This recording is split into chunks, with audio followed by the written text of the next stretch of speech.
An oncologist once confessed, 90% of my patients had no idea that something was already growing inside them that could take their life. They went about their normal routines, ate as usual, slept peacefully, until one day they got a diagnosis that changed everything. And by then, it was too late. The most frightening part of any illness isn't the pain itself, it's how silently it begins, hidden in what we think are harmless habits. Nobel Prize winner Otto Warburg made a discovery that stunned the world. Our cells die not because of viruses or old age, but because we stop giving them what they need the most, oxygen. Everything we eat and do each day either provides oxygen to our cells or slowly suffocates them.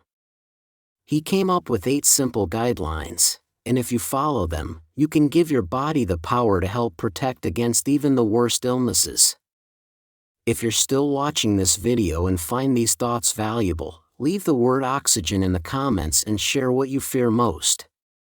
Is it the disease or the feeling of helplessness? If you haven't subscribed yet, I encourage you to subscribe to our channel. Your support helps us create helpful, inspiring content for you. Now let's get started. Rule number 1: start your day the right way. Each morning, many of us make the same mistake. We wake up and immediately grab coffee, eat dry foods, or have nothing to drink at all. Yet at that moment, our cells are craving water, clean, warm water. Warburg insisted that every day should start with a glass of warm water on an empty stomach, preferably with a few drops of lemon juice, not for the flavor, but to make the blood less acidic, kickstart your organs, and get your metabolism going. Since about 60% of our bodies are made of water, going without enough water can lead to acidity, thickened blood, and cells that receive less oxygen. Organs then begin to suffer, not instantly, but it's the beginning of fatigue, weakness, inflammation, and over time, diseases. One woman in her late 60s replaced her morning coffee with water and lemon. Within 3 weeks, she saw her swelling go down, felt her digestion improve, and noticed that her head felt clearer. She said, "I realized I wasn't getting old, I was just dehydrated." But water is only the first step. Rule number 2: daily salads. This isn't just a suggestion, it's a must. Many people think vegetables are optional or that they can skip salads if they eat bread or meat. But Warburg explained that fresh vegetables, especially leafy greens, supply your body with alkalinity, calcium, magnesium, and enzymes that help cells breathe. If your body lacks these nutrients, it becomes too acidic, which is the perfect setup for inflammation, joint pain, fatigue, and loss of energy. That's when you start noticing weaker nails, skin, and hair, not necessarily because you're getting older, but because you're acidic. A daily salad topped with lemon juice and olive oil isn't just a diet tip, it's a way to restore life inside you, making food an ally, not a burden. But even if you add salads to your meals, there's another habit that can quietly harm your health: snacking. Rule number 3: snacking. When hunger sneaks in between meals, many of us reach for sweet, salty, or starchy foods like cookies, crackers, or candy. We may think it's just a small treat, but Warburg saw it differently. Each little snack is a step toward breaking your body's healthy balance. Sugar and salt are the main culprits behind making your blood too acidic. When your blood becomes acidic, your cells can't get the oxygen they need, your body's defenses weaken, and you start aging from the inside out. That's why Warburg advised choosing better alternatives. He recommended, for instance, snacking on almonds, which are high in calcium and magnesium and help keep blood sugar steady and your body less acidic. He also mentioned spirulina, known for its iron, protein, and ocean power that supports your immune system and gut health. A woman once shared how she replaced her sweets with almonds and lemon water. A month later, her stomach aches disappeared, her cholesterol went down, and her mood improved. "I felt lighter," she said, like a weight had been lifted. But even the best diet won't help if your body is stuck in one place. Rule number 4, movement. Movement removes acidity. Warburg used to say, if you don't move, your body becomes acidic. And that's not just figurative. When we sit for hours, blood flow slows, lymph fluid isn't cleared, acids and toxins build up, and cells start missing out on oxygen. Then comes fatigue, sluggishness, and inflammation. So even short walks, climbing the stairs, or a little exercise before bedtime all help your metabolism run smoothly, cleanse your system, and boost your energy. One older man explained how he started walking just 15 minutes a day, every day, without fail. After 2 weeks, the pain in his knees went away, and a month later, he felt far less tired when getting out of bed. Yet there's something more critical than physical movement, something we do every second without giving it much thought. Warburg called it the most overlooked source of life. Rule number 5, breathing. Breathing, or more accurately, proper breathing, is something we do every minute but rarely do correctly. Warburg believed that without deep breathing, cells begin to starve, and starvation always leads to illness. In modern cities filled with dust, pollution, and stress, most people breathe shallowly, using only a fraction of their lung capacity, so cells don't get enough oxygen. Over time, the brain, heart, and other organs start running at half power.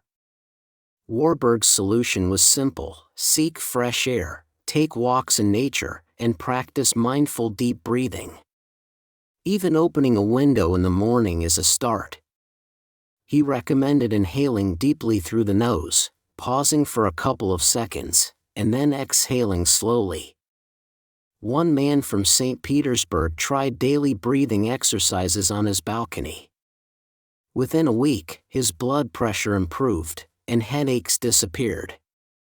"It was like I switched my brain back on," he said. But even good breathing isn't enough if you're eating the wrong meat in the wrong way. Rule number 6, meat, friend or foe. It's not that meat itself is always harmful, but how it's prepared can be. Fried, smoked, or fatty meats overload the body, raise blood acidity, and encourage inflammation. Warburg suggested focusing on small portions of lean meat, boiled or steamed, once a day, about 150 g. It's not about cutting out meat entirely, but about maintaining balance. He also recommended having fasting or meat-free days to give your body a break.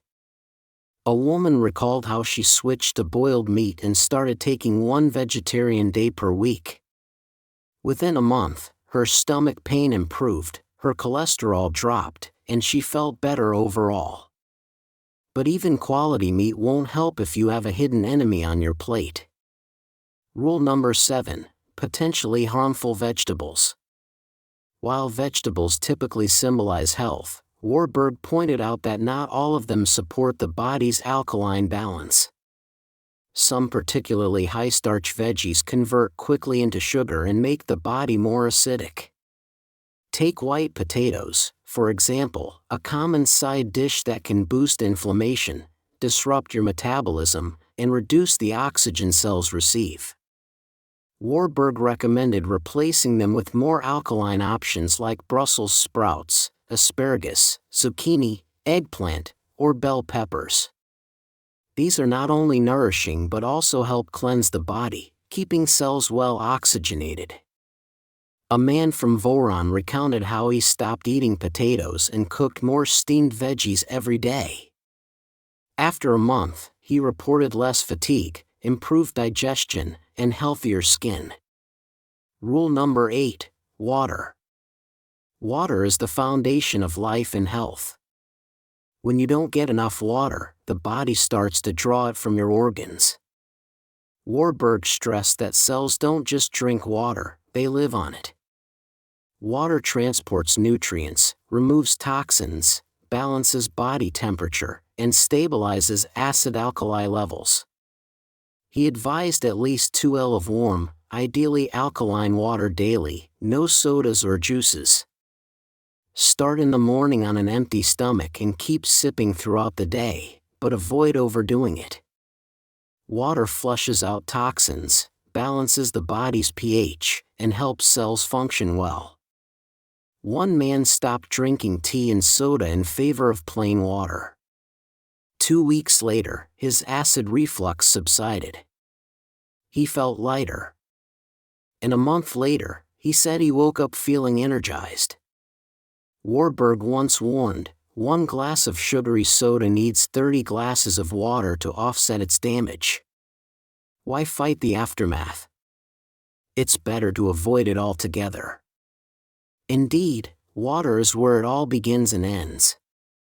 But Warburg's most striking revelation wasn't just about science, it was about one simple conclusion he reached later in life. Having dedicated himself to uncovering why cells die and how they can thrive, his findings were unsettlingly simple. When cells lack oxygen, disease sets in. When cells have oxygen, disease cannot take hold. Everything you learn today isn't just theory, it's a set of practical steps anyone can adopt right now. A glass of morning water, a salad instead of a sandwich, almonds instead of cookies, a walk instead of sitting still, deep breathing, lean boiled meat, alkaline vegetables. These are small habits that can revive your cells and keep you active, clear-headed, and strong regardless of age. Many people think health is a matter of luck, but Warburg proved it's a choice, and it starts today, not tomorrow. If you're still watching this video and find these insights valuable, type balance in the comments and share which Warburg rule you'll try first. If you haven't subscribed, please consider signing up for our channel. Your support lets us create more helpful, uplifting content. See you in the next.